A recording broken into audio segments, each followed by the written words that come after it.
Welcome to the Reparenting Daily podcast.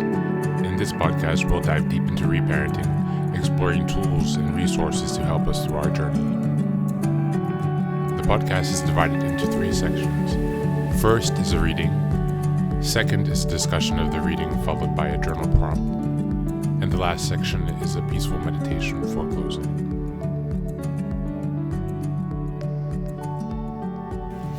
Good morning, good afternoon, good evening. From whenever and wherever you're joining us, thanks for taking some time for your reparenting journey.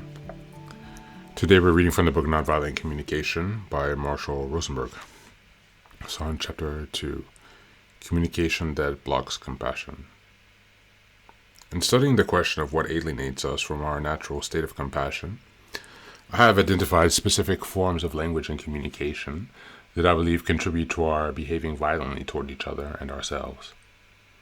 I use the term life-alienating communication to refer to these forms of communication.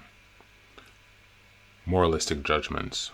One kind of life-alienating communication is use of moralistic judgments that we imply wrongness or badness on the part of people who don't act in harmony with our values. Such judgments are reflected in language. The problem with you is that you're too selfish. She's lazy. They're prejudiced. It's inappropriate. Blame, insults, put-downs, labels, criticisms, comparisons, and diagnoses are all forms of judgment. The Sufi poet Rumi once wrote, "Out beyond ideas of wrongdoing and right doing, there is a field. I'll meet you there." Life-alienating communication, however, traps us in a world of ideas about rightness and wrongness, a world of judgments.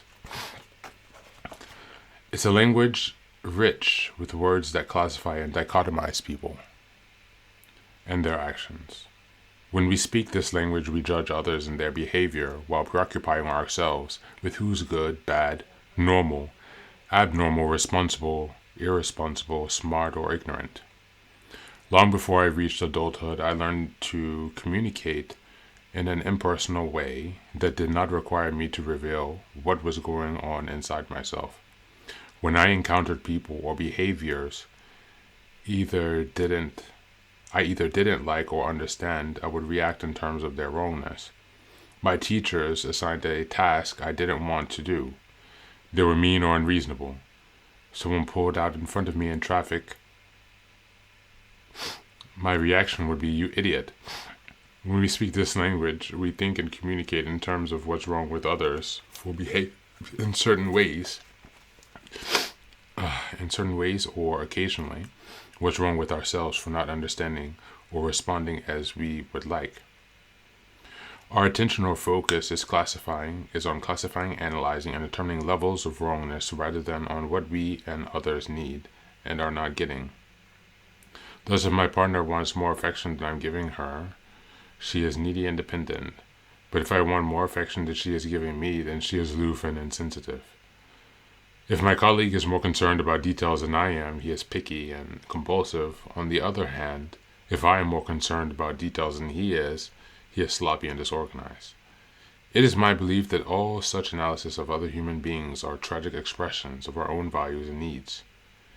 They are tragic because when we express our values and needs in this form, we increase defensiveness and resistance among the very people whose behaviors are of concern to us. Or if people do agree to act in harmony with our values, they will likely do so out of fear, guilt, or shame because they occur with our analysis of their wrongness. We all pay dearly when people respond to our values and needs, not out of a desire to give from the heart, but out of fear, guilt, or shame. Sooner or later, we will experience the consequences of diminished goodwill on the part of those who comply with our values out of a sense of criticism, out of a sense of external or internal coercion. They too pay emotionally, for they are likely to feel resentment and decreased self-esteem when they respond to us out of fear, guilt, or shame. Furthermore, Each time others associate us in their minds with any of these feelings, the likelihood of their responding compassionately to our needs and values in the future further decreases. It is important here not to confuse value judgments and moralistic judgments. All of us make more value judgments as to the qualities we value in life. For example, we might value honesty, freedom, or peace. Value judgments reflect our belief of how life can be best served. We make moralistic judgments of people and behaviors that fail to support our value judgments. For example, violence is bad. People who kill others are evil.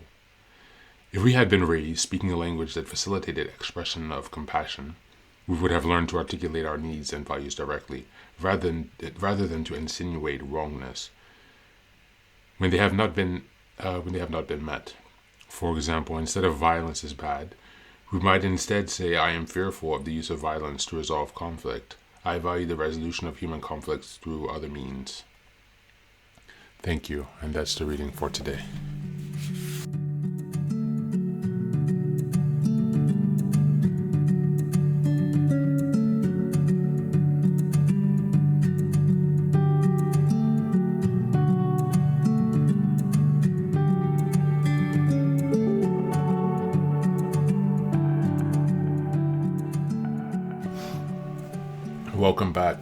Welcome back. Today we're looking at nonviolent communication. This is a really excellent book. Definitely recommend you check it out. We're looking at communication blocks that block compassion, and today we're looking at moralistic judgment. Certain ways of communicating alienate us from our natural state of compassion. In a world of judgments, our concerns center on who is what. And so I really love how the reading later pointed and emphasized how this can also be internal.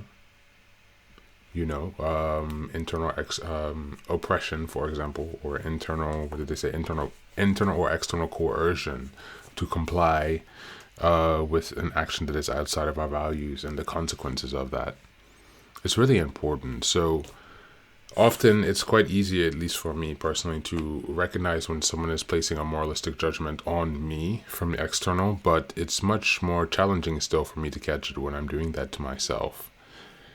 And so today, let's reflect on how you feel you're able to catch yourself when you're in those moralistic self-judgments, when your self-critic is raging, for example. This is another way to see these moralistic judgments as a tactic of your inner or outer critic. The inner critic would be the inner coercion, and the outer critic would be the external coercion. And so, not coercion, sorry, the judgments, sorry, internal or external judgments, not coercion. I was still looking at the page on the book. And so for me, that's what stuck out, but perhaps for you, it's more relevant to think about the external judgments that you're receiving.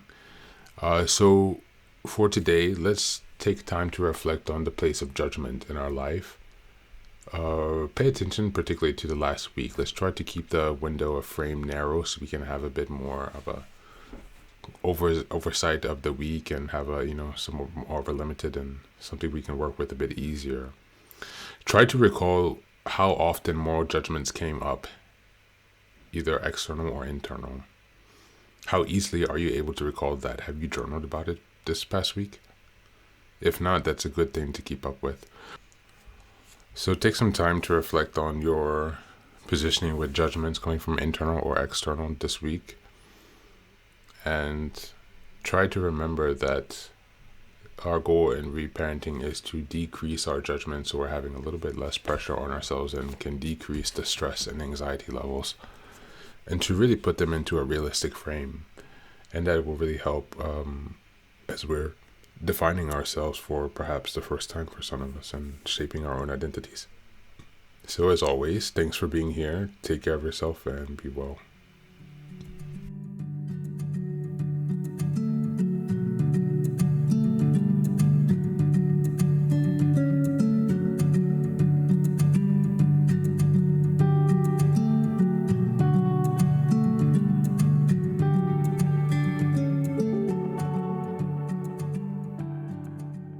And now, let us move on to the final section, the meditation.